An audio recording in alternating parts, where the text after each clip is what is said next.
All right, it's time for the Raptor recap. I was super stoked when I showed up and I saw that Brian had showed up in his stock brand new 2025 Ranger Raptor. This thing impressed me today.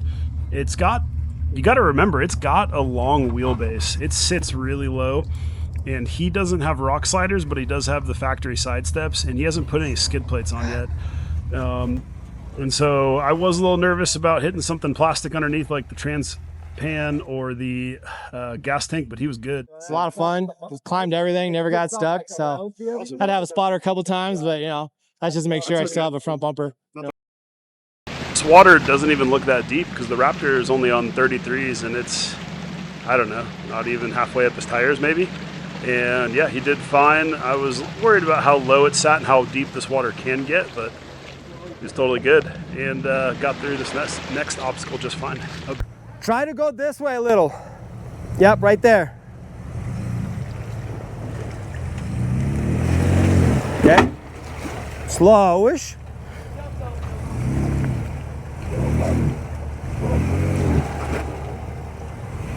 Straight. Keep it straight. Keep it straight.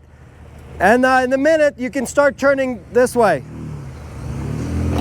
Yep.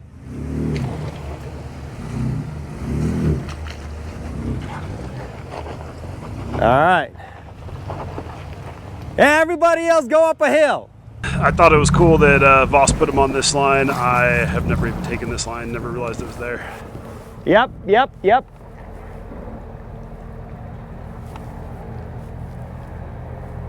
Stay a little driver. Still a little driver, yep. Keep it coming. Start turning, yep. Yep.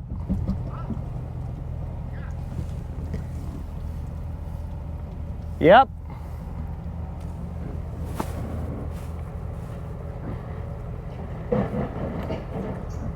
Big overhang. And obstacles like this in our Jeeps might not seem like a big deal at all, but in the Raptor with the longer wheelbase, with how low it is, you do worry a little more about bellying out or getting hung up. But once again, he did great today. Super cool.